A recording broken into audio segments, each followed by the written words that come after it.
before that, Bob Abalone is going to give his speech objectives. Bob, you can do that from your chair. Sure. The name of the speech is From Refugee to Relative. No.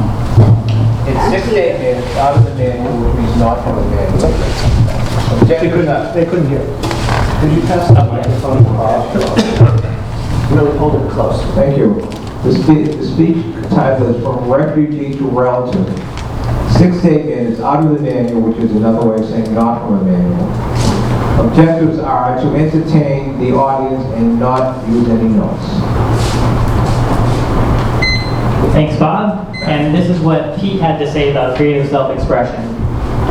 Toastmasters is my favorite form of creative self-expression. I didn't see that coming. Pete.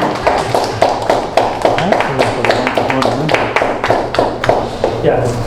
Don't time yet. I want to hand out this picture. The person on the left is my father-in-law, who I'll be talking about.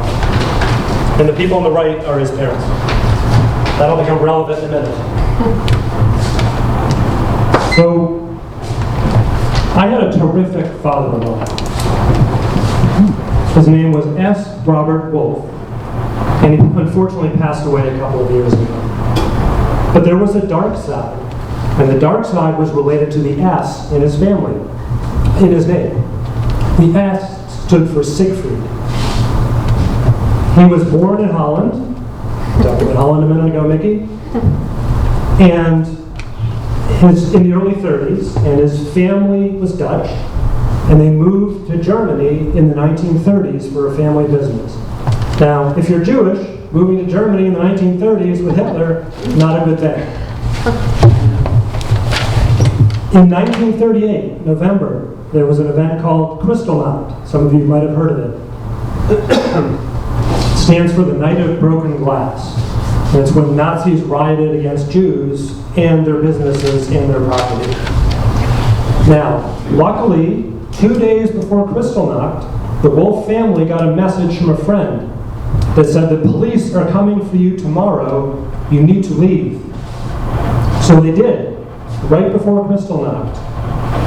They took the family, they gathered up the family, and took what they could. Money, jewelry, anything they could carry, and jumped over the border into Holland. Now they were Dutch, so they were home, sort of.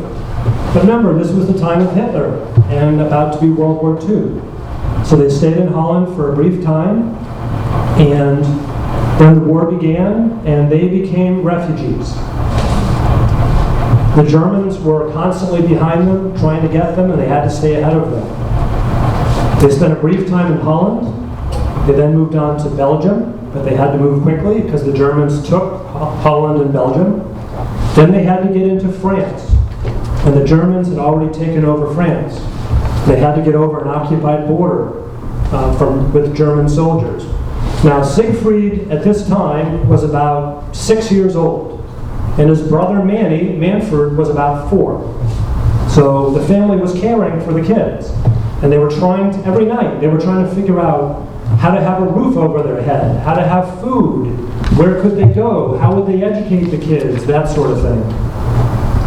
Siegfried remembered a story of when they crossed that border into France. Occupied border, Nazis patrolling it. They took that money I talked about before that they carried out of Germany. They hired a smuggler, just like people out of Central America do today. And he smuggled them across the border. But Siegfried remembered the sound of dogs looking for them, the sound of soldiers, searchlights. They had to hold up for a period. They weren't able to cross initially, and finally they were. They were able to get into France. Now, France was occupied. Part was occupied by the Germans, part was Vichy France, collaborators. So you weren't in good shape in France. They moved south. At one point, they had believe it or not, a family reunion where a picture was taken on a beach of them all smiling, having a great time. Very ironic, because people were trying to kill them, and they didn't know where they were going to go to, they didn't know where their food was coming from, and ironic to have a family reunion in the middle of a war. They took Paulette. Paulette was 2 years old, and she was Siegfried's first cousin. And they put her in a convent because a lot of Jews did that, because they felt to be safe for a Jewish little girl. People wanted to find a way for their kids to be safe. So Paulette went into a convent. They then moved south, got to Nice, and they heard that the King of Monaco was going to support the Jews and would protect them. So they got Paulette out of the convent and went over into Monaco. All the other Jewish kids at that convent died. They were all sent to concentration camps, but Paulette, who's now 80 in New York, made it. So they went over into Monaco. They checked into a hotel. And in the middle of the night, Siegfried remembers yelling and screaming and orders, and they'd been arrested. It turned out it was a Gestapo trap. So the King of Monaco was not trying to help the Jews. This was a setup. So lots of Jews had crossed the border, and all of the Jews were arrested and herded into a camp. And you have to remember, during this time, the family was spending a lot of time in internment camps. Never concentration camps, but internment camps. So this was another camp. All the people in that camp, all the Jews, were sent to gas chambers. But my mother-in-law, if you look on that picture on the right, his mother, which is my wife's grandmother, who was all of 4 feet 10, but she was blonde and blue-eyed, stood up to a soldier. Remember, she's only 4 foot 10. You are making a mistake. You should not do this. You need to let us go. And he did. He was so taken aback that he did. He let them go. Everybody else died. The family got away. They knew they had to get out of Europe. So they decided to go to Portugal and catch a boat, wherever the boat would go. So they went over the Pyrenees Mountains. The Pyrenees Mountains go up to 11,000 feet between France and Spain. Paulette was 2, the other kids were 6 and 7. Paulette was carried over the mountains by one of the family members. They got to Portugal, hopped on a boat. They went to Suriname, which is in South America. They lived in a camp for refugees.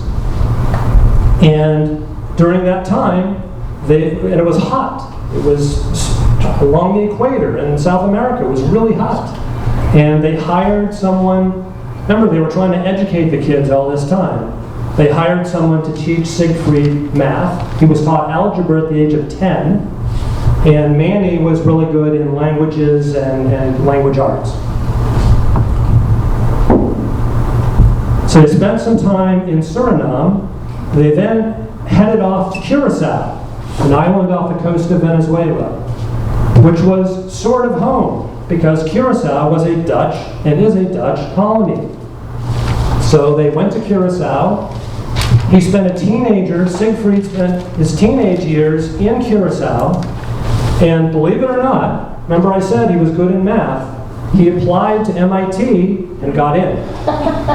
So he came to the United States, went to MIT, married my mother-in-law who went to Wellesley College, a classic MIT Wellesley marriage. Got married, my wife was their first child, and they settled in. So finally they were able not to be, he was able not to be a refugee anymore. But it never left him. In the early years of their marriage, he always had a packed bag next to the front door. Because Jews, when he was little, always had to be able to leave wherever they were on a moment's notice. So even though his wife, my mother-in-law, who's still alive today, would say, "See, you don't need to go anywhere. It's safe here in the United States," he would never believe it. He also was left with a terrible stomach.